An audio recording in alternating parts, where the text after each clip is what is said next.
Puisque je suis ici, n'hésitez pas à vous abonner, à liker et puis à venir nous voir de temps en temps sur Twitch pour les lives à 21h sur la chaîne Ultima Werba. Ce que vous allez voir, c'est le deuxième épisode du personnage de Hors de Lod, joué par Caprice. Et non, vous n'aurez pas le premier, malheureusement, il a été perdu. Donc je vais vous en faire un petit résumé le plus rapide possible. Hors de Lod, le personnage de Caprice, c'est un membre de l'ordre d'Hermès qui souffre de troubles du spectre autistique et qui notamment vit des angoisses très fortes dès lors qu'on bouleverse ses habitudes, son quotidien, etc. Ce personnage est aussi chercheur à Yale, spécialiste de l'Empire romain oriental, et elle est entre Jéricho et Jérusalem pour faire des fouilles avec des étudiants qu'elle encadre. Un soir, à la suite de ces fouilles, elle va visiter le monastère de Saint-Georges de Coïba parce qu'elle a ses entrées et que, grosso modo, le père des Grecs syriaques qui sont sur place, des moines, va lui faire le tour du propriétaire. Quand elle sort de ce monastère, elle fait la rencontre d'un jeune qui a l'air complètement éperdu, qui visiblement a fait une fugue, s'est enfui. Et quand elle le touche, il lui lâche une sorte de prophétie où il est question des derniers jours de la venue du prince de ce monde, c'est-à-dire l'Antéchrist. Elle est évidemment bouleversée par cette rencontre, ne sait pas trop quoi faire avec ce jeune, va le raccompagner jusqu'au site de fouille, mais là, des esprits sombres vont s'en prendre à eux. Il va falloir qu'ils prennent la fuite parce que le gamin dira en boucle qu'il faut qu'il aille à Jérusalem. Il a quitté l'endroit où il était parce qu'il était victime de brimades dans cette espèce de refuge pour jeunes en difficulté, puisque c'était un orphelin. Et il faisait des cauchemars dans lesquels une silhouette au milieu d'une espèce de colonne de fumée apparaissait. Et ces silhouettes, ces prophéties ont fait qu'il est devenu victime de harcèlement et il a fini par se barrer avec la conviction qu'il fallait qu'il se rende à Jérusalem. Or va donc l'accompagner jusqu'à Jérusalem, poursuivi par une tempête, par des esprits noirs contre lesquels elle va devoir lutter et qui cherchent visiblement à empêcher ce jeune qui s'appelle Élie de se rendre jusqu'à Jérusalem. Nos personnages arriveront néanmoins jusqu'à Jérusalem, même jusqu'à l'esplanade des mosquées. Ils se seront débarrassés d'un étrange individu qui visiblement les suivait, mais qu'ils auront réussi à semer. Et il y a sur l'esplanade des mosquées une double manifestation. En fait, il y a une confrontation entre des juifs messianiques, des juifs qui pensent que le Christ était bien le Messie, et le nombre des juifs messianiques ces derniers temps dans notre campagne ne cesse de grossir. En face, des juifs orthodoxes prennent violemment à partie ces juifs messianiques. Et parmi les juifs messianiques, le personnage d'Élie semble reconnaître quelqu'un. Hors de Lod va l'accompagner, remettre à cet homme Élie, et on ne comprend pas trop l'échange qui est couvert par une tempête de sable qui est de plus en plus violente, qui va rapidement faire en sorte que tout le monde s'en aille sur l'esplanade des mosquées, et sous un préau, sous un pan de mur, le personnage d'Or va essayer de se mettre à l'abri in extremis de cette tempête, mais verra au milieu la silhouette d'un personnage en tunique jaune et au visage entièrement noir, sans aucun trait. C'est ce qu'a vécu dans le premier épisode le personnage de Caprice. Voici désormais le deuxième épisode. Bon visionnage.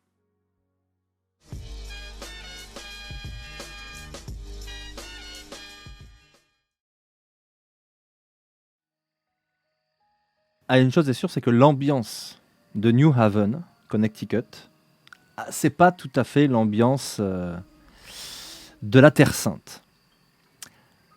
Tu es retourné chez toi. Ah, tout est rangé exactement comme tu le veux, toi.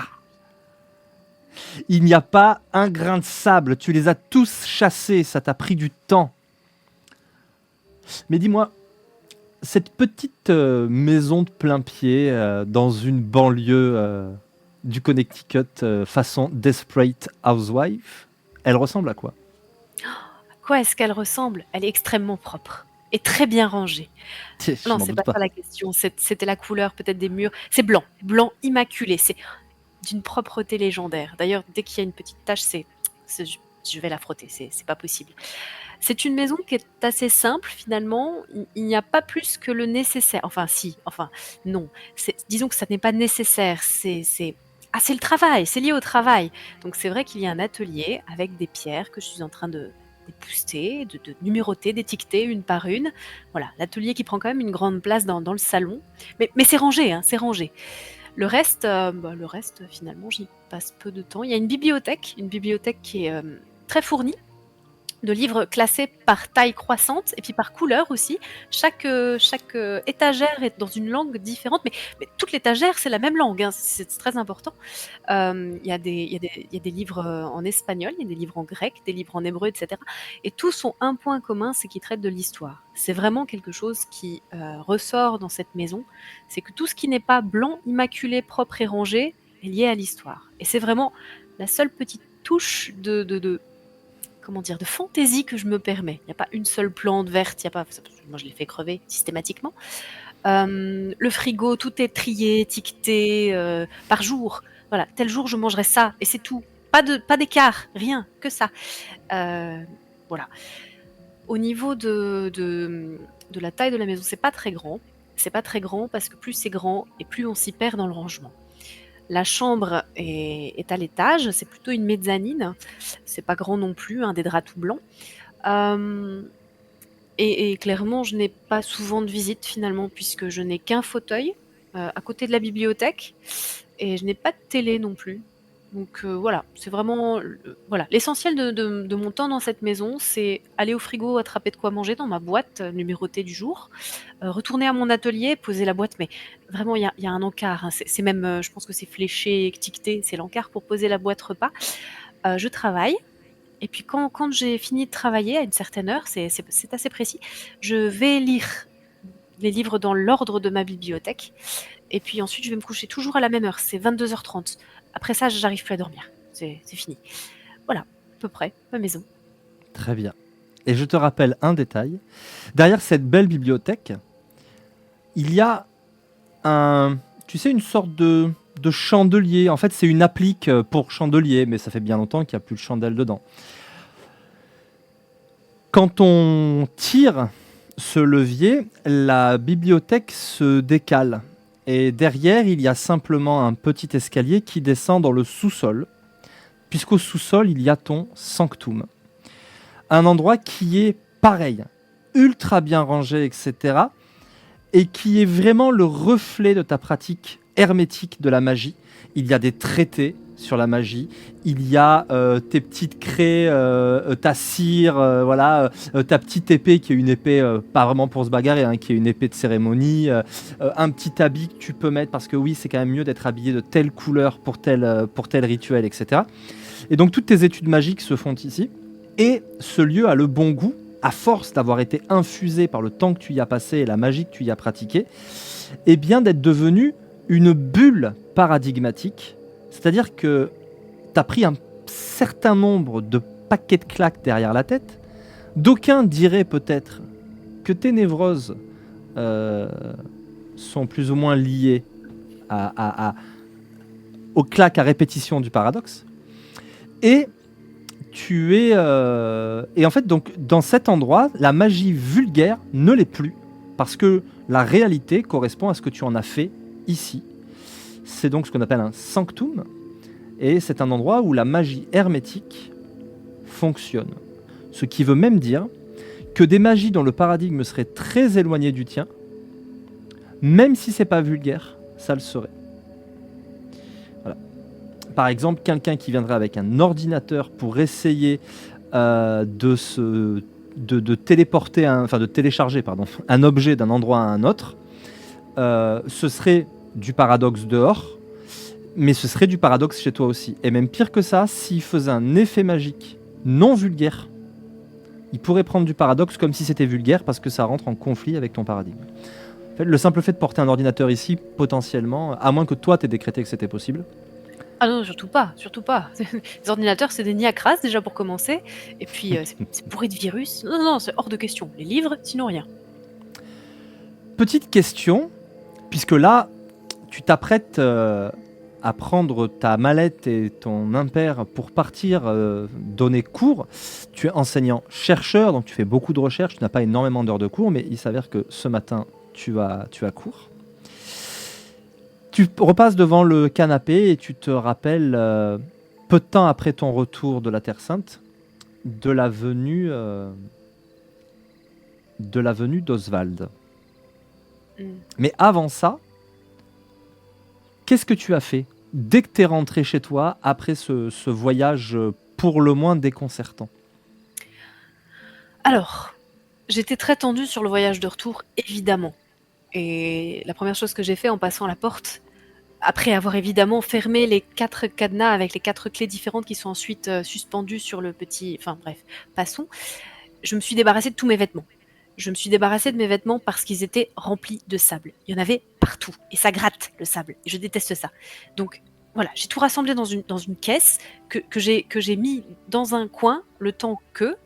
Et je suis allée prendre une douche. Ça m'a permis aussi de me calmer. De me calmer parce que les derniers événements, avant le départ de la Terre Sainte, je ne les ai pas compris. Et je déteste ne pas comprendre. Je déteste ne pas avoir la clé d'une énigme. Mais là, les derniers souvenirs sont même très forts dans ma tête tellement c'était incompréhensible. Et donc je suis restée longuement sous cette douche avant de me rendre compte que j'ai pas beaucoup d'argent et que l'eau ça coûte cher. Et donc de sortir de cette douche, j'ai tourné en rond. J'ai tourné en rond dans mon salon. J'ai ouvert des livres en cherchant des réponses. Et puis je pense que c'est l'arrivée d'Oswald et le fait qu'il frappe à ma porte qui m'a tout simplement sorti de cette torpeur et de cette incompréhension qui me mettait très mal. Pas sur la cam, hein, juste sur le son. C'est fait. Est-ce que c'est mieux? Pour l'instant, ça a l'air d'aller. Ok. Voilà. N'hésitez pas à me dire, je refais s'il faut. Ça va, merci beaucoup.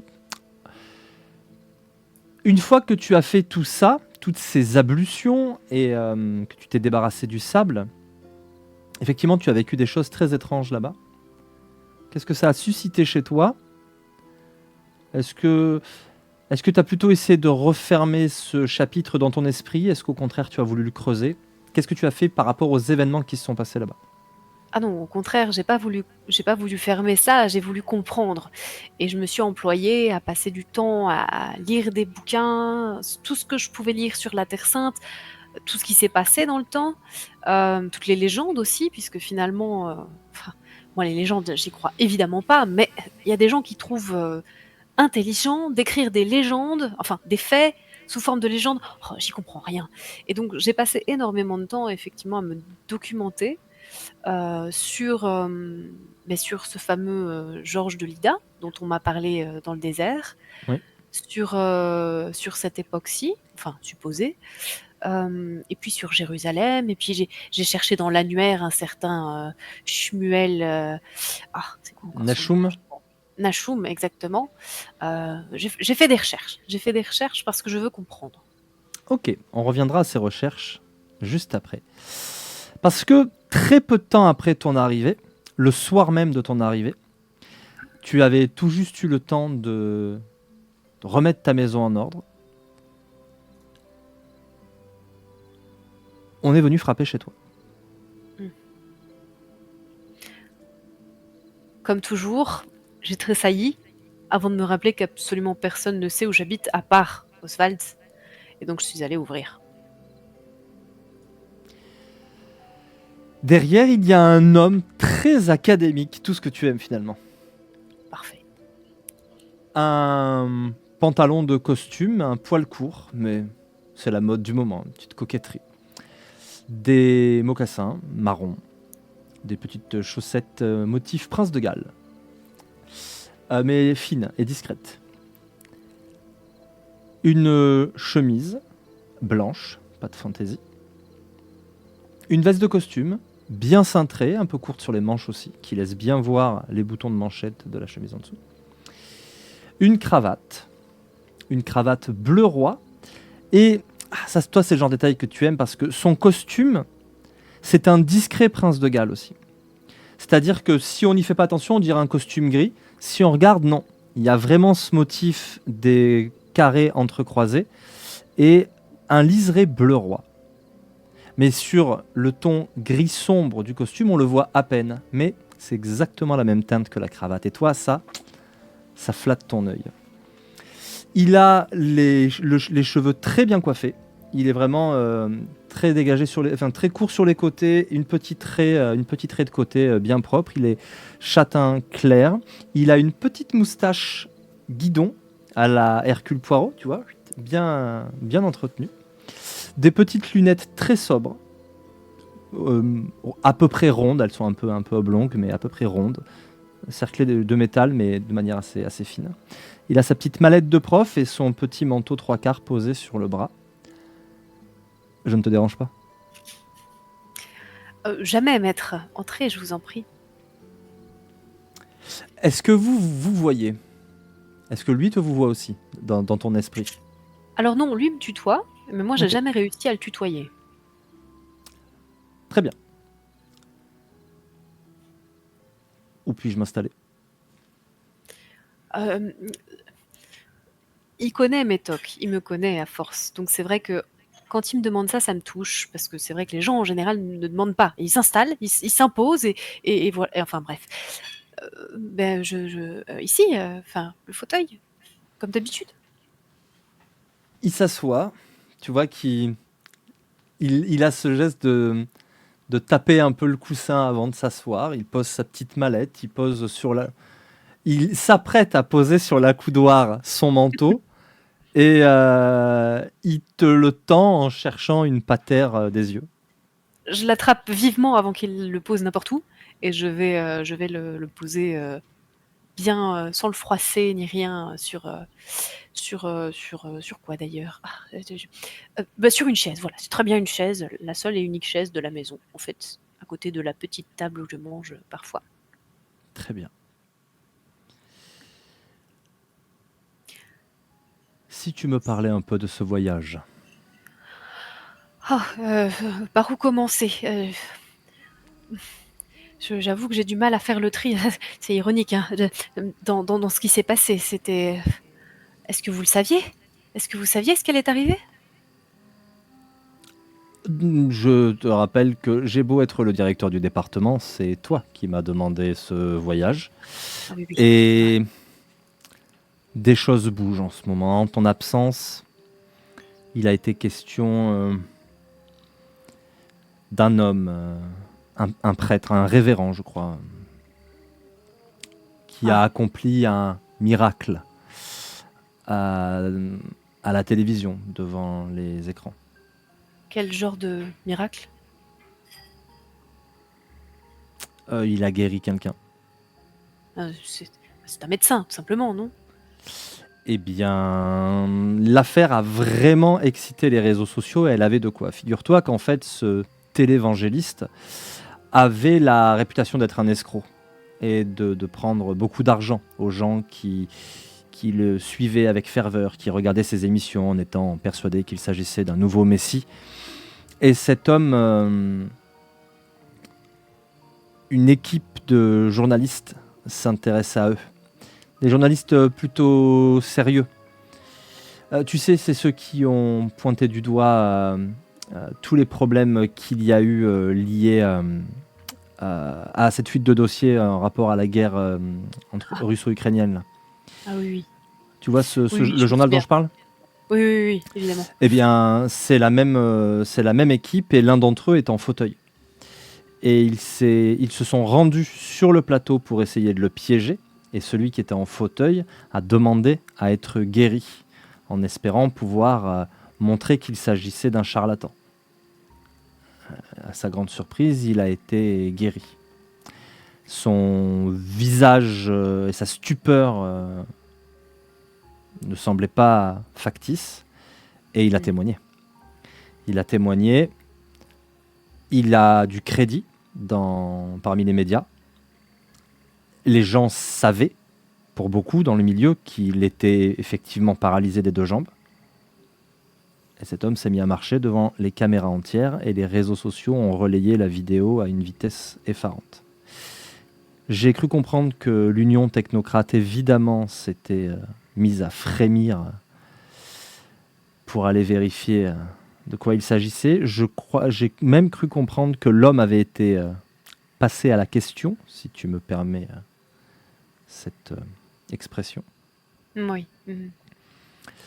Voilà, mais c'était il y a vraiment quelques jours, mais tu sais à quel point les modes vont vite.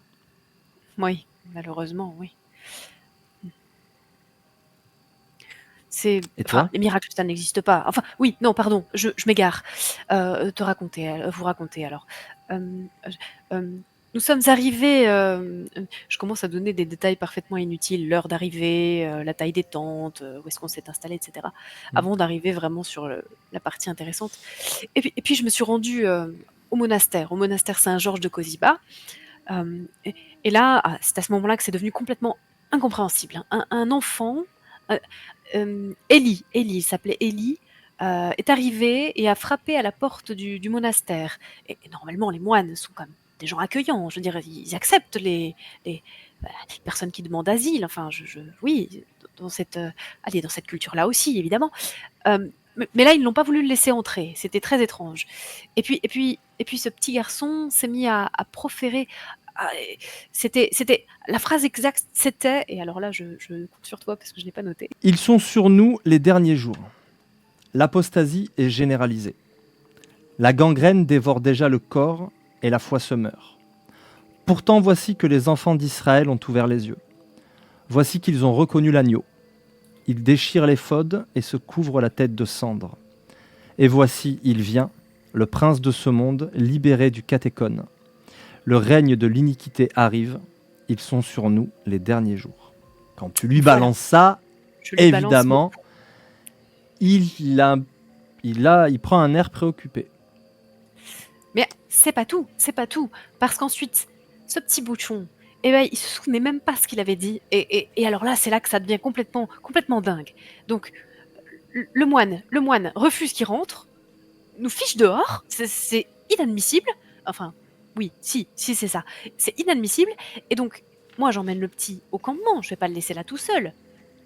Et là, figurez-vous, des esprits de sable, enfin, des esprits, non, ça n'existe pas les esprits, des créatures, je ne sais pas l'expliquer encore, des créatures de sable nous suivent et s'attaquent au campement. J'ai dû tracer un cercle de protection pour que nous puissions passer la nuit.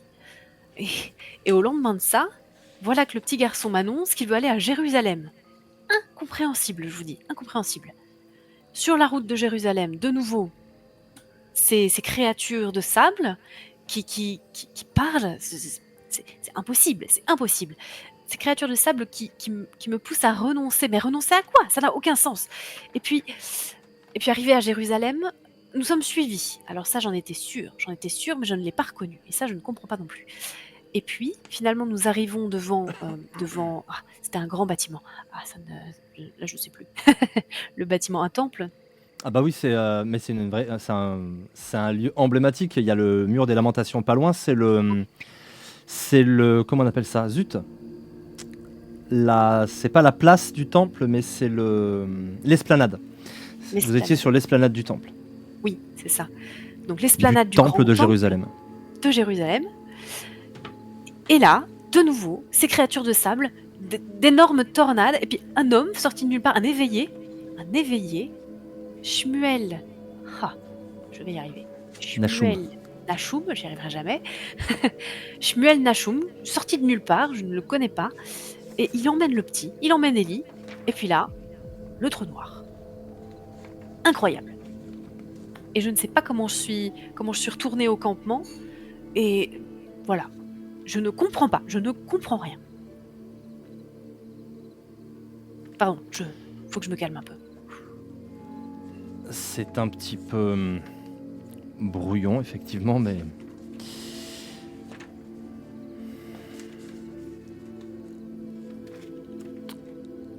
Certains commencent à crier à l'apocalypse. Tu comprendras que ce ne sont pas des choses que nous prenons à la légère, surtout chez nous les mages. L'Armageddon est une chose qui nous a menacés plusieurs fois.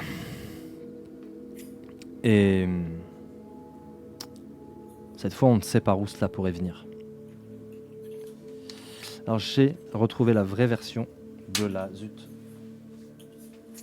la prophétie qui varie un peu. Parce que, notamment, le catéchone, je crois que ce n'est pas cité. C'est toi qui l'avais découvert après, ce que c'était que le catéchone.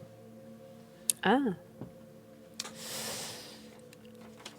Vois-tu, il y a des signaux de l'Apocalypse, mais toutes les époques, toutes les périodes ont toujours interprété les signes pour décréter que la fin du monde était sur nous. C'est ce qui s'est passé au premier millénaire.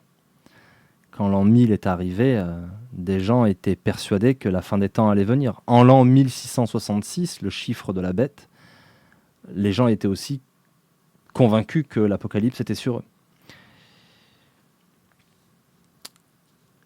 Les signes sont larges, en tout cas les signes faibles. Cela dit, il y a des choses qui doivent attirer notre attention. Les signes forts, eux, seront nettement moins faciles à contrefaire.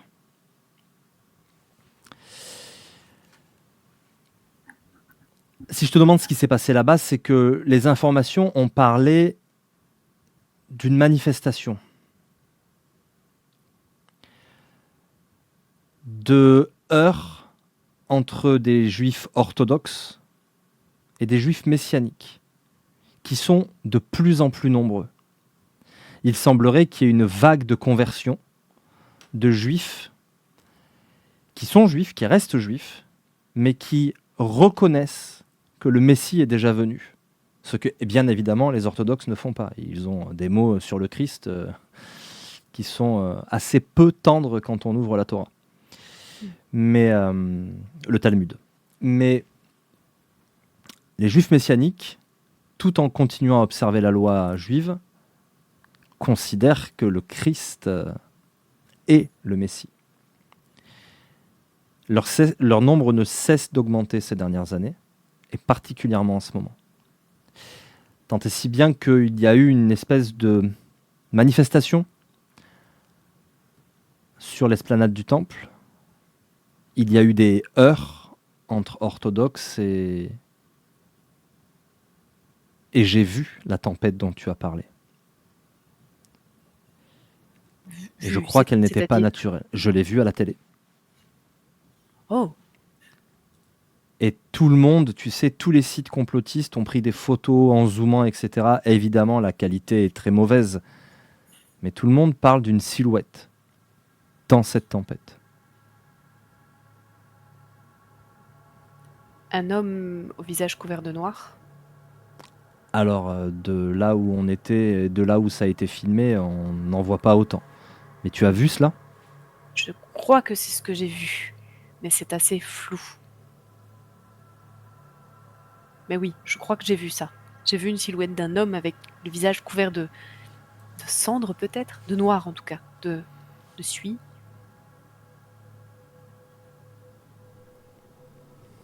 Ensuite, je ne sais plus. Et s'il y a bien quelque chose que vous savez, c'est que ça m'arrive jamais de ne plus savoir. Les signes faibles, comme je te le disais, sont anodins. Prolifération des faux prophètes, les guerres et les rumeurs. Guerre, on en a toujours connu, mais avec l'essor des réseaux sociaux, le mal de la rumeur n'a jamais été aussi présent. Les catastrophes naturelles, et elles n'ont pour le coup jamais été aussi documentées. Les persécutions et l'iniquité. On en parle peu, car ça intéresse peu les gens. Mais les différentes religions ont rarement été autant persécutées qu'aujourd'hui. Bien sûr, la population mondiale est tellement plus nombreuse que les chiffres sont facilement plus astronomiques. Mais aussi fou que cela puisse paraître, les chrétiens n'ont jamais été autant persécutés qu'aujourd'hui. Même sous Rome. Simplement parce qu'ils sont beaucoup plus nombreux, mais tout de même. Il y a énormément de chrétiens qui sont massacrés dans notamment les pays où Daesh et l'État islamique se sont emparés des terres. Il y a les Ouïghours en Chine, des musulmans persécutés. Et d'aucuns pointeraient du doigt une nouvelle forme d'antisémitisme. Bref, il n'y a pas beaucoup d'efforts à faire pour se dire que oui, les persécutions sont de retour. L'apostasie, par ailleurs, la foi n'a jamais été aussi peu présente. Et enfin, dernier signe, une prédication renouvelée. Et il est vrai que les télévangélistes dont nous parlions tout à l'heure, YouTube, les réseaux permettent aussi une nouvelle forme d'évangélisation et de prédication. Il y a paradoxalement de plus en plus de demandes de baptême, de conversion à une foi ou une autre. Et ce qui devrait nous rassurer, depuis peu, les éveils semblent plus fréquents, plus nombreux. Et tu l'as vu, je t'en ai parlé déjà, le tissu technologique, scientifique et cartésien qui recouvrait jusqu'alors la réalité se craquelle de partout. Il y a plein de zones où le paradigme est différent, ce qui permet, il pointe ton sous-sol.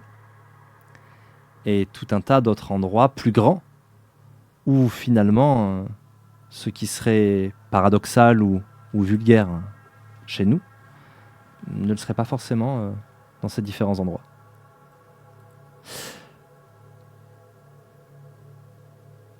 En revanche, la conversion d'Israël, ça c'est un signe fort.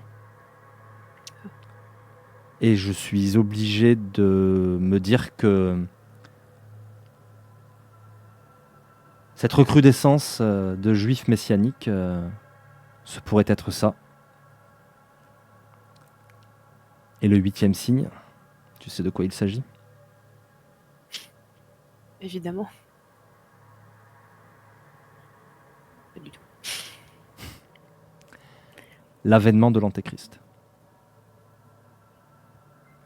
Alors je vais te reposer la question. Qu'as-tu vu dans cette tempête ? Mais je ne sais pas. C'est incompréhensible. C'est impossible. C'est impossible.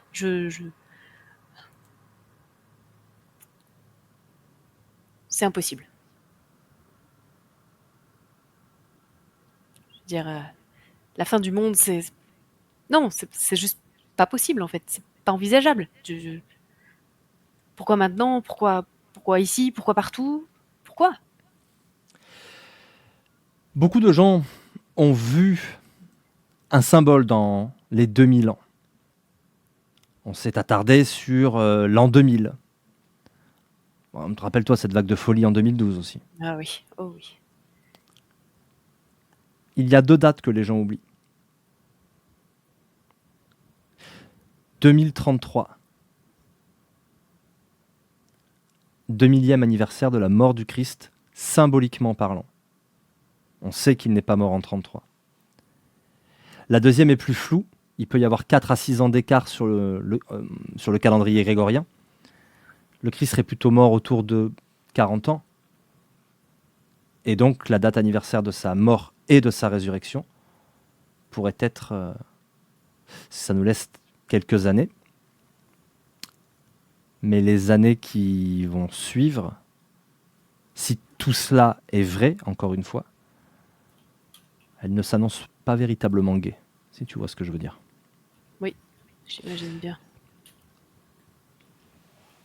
Quel que soit le paradigme qui a raison, ou quelle que soit la vérité qui réussit à recouvrir plusieurs paradigmes,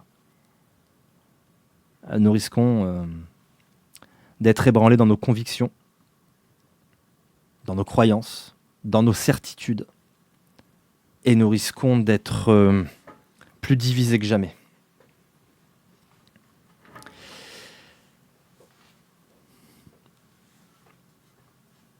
Mais j'ai croisé quelqu'un dernièrement.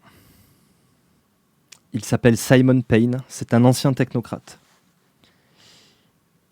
Il a rejoint l'Union technocratique. Il s'est mis en tête de refonder un conseil des neufs, de réunir à nouveau les traditions en un seul conseil. Ils ont déjà essayé par le passé, mais ça n'a pas fonctionné. Espérons que cette fois ça marche, parce que l'unité est une force que nous pouvons difficilement refuser ces derniers temps. J'en conviens, même si ça me semble un peu chaotique. Mais enfin, oui, je comprends l'intérêt.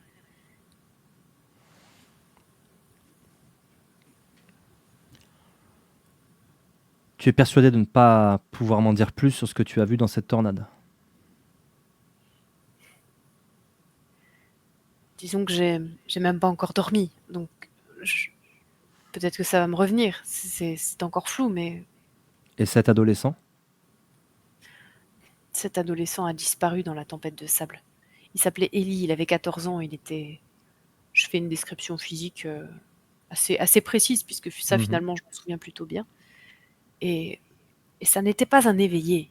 C'est encore plus étrange. Élie, c'est le nom du prophète dans certains des écrits qui parlent de l'Apocalypse. Élie est un prophète. Silence, mais... Élie est un prophète. Oui. Tu connais peut-être son histoire la plus célèbre, que Dieu lui donne rendez-vous et qu'il va dans la montagne pour rencontrer Dieu.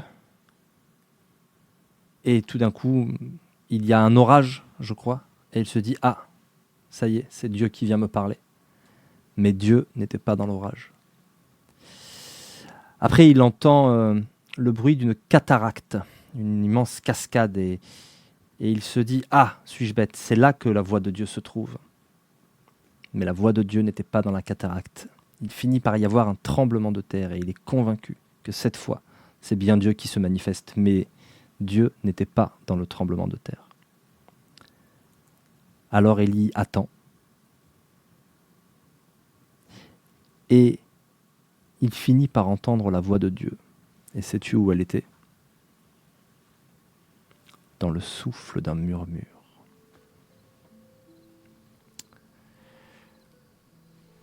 Je ne veux pas aller dans le symbolisme, mais tu vois ce que je veux dire? Oui, je comprends. Si tu devais trouver un prophète, un messie, tu t'attendrais à... Je m'attendrais à un archimage. Oui, plutôt, oui.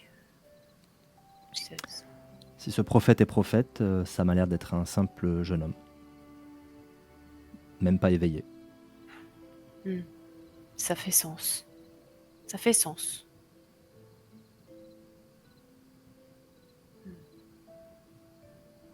Et qu'est-ce qui a bien pu lui arriver? Je n'en sais absolument rien. C'est une connaissance... Mes connaissances bibliques sont très parcellaires et je pense que nous avons des amis qui pourront nous renseigner. Mais je crois que toi comme moi aurions tout intérêt à combler nos lacunes sur ce sujet parce que ça risque de nous rendre service pour la suite.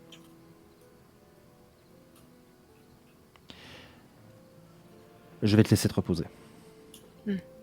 Il se lève. D'accord. Il récupère ses affaires. Et il s'en va. Yes. Je referme la porte et tous les cadenas, je remets les clés, etc. Et je réfléchis. Combler mes lacunes, pour moi, ça veut dire qu'une chose, c'est me documenter. Et tous les livres que j'ai chez moi, je les connais par cœur. Presque tous. Non, tous en fait.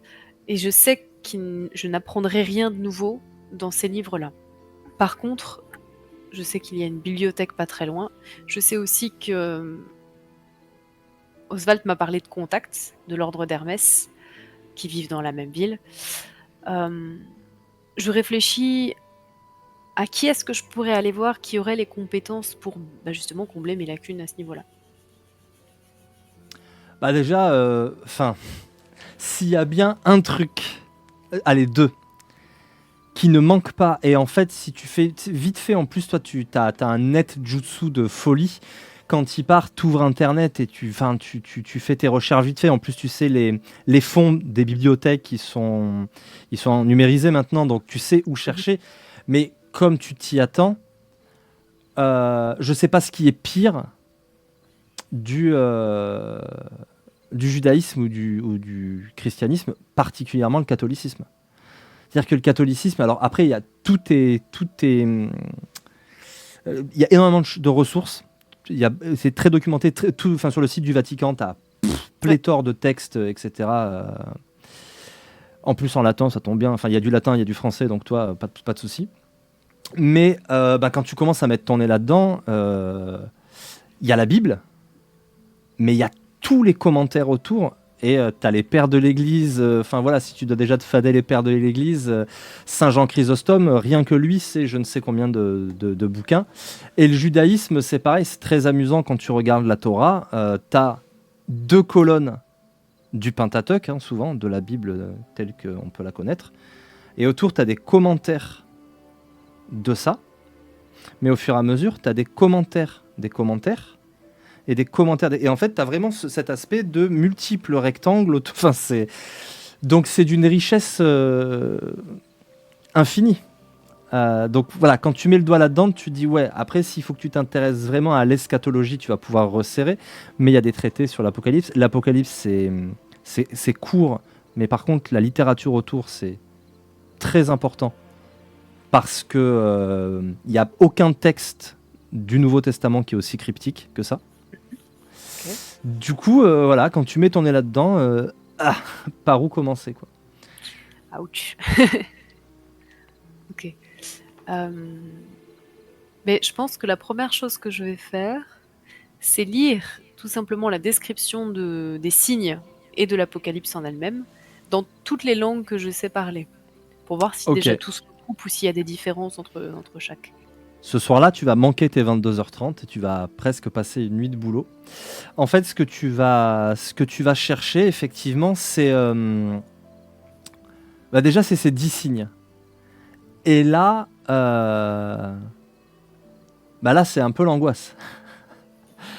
Parce que, en fait, tu commences par lire l'Apocalypse, selon Saint Jean. Tu te rends compte que les signes, ils sont pris de là.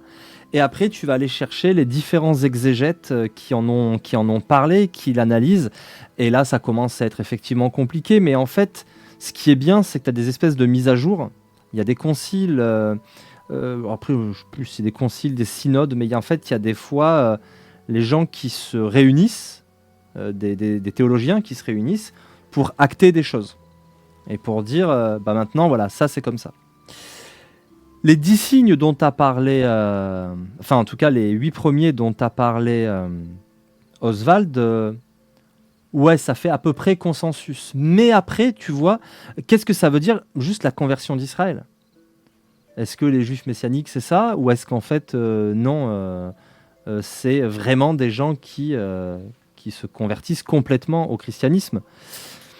Qu'est-ce que c'est tu trouves, quand tu t'intéresses à la figure de l'Antéchrist, que ça a été tout le monde.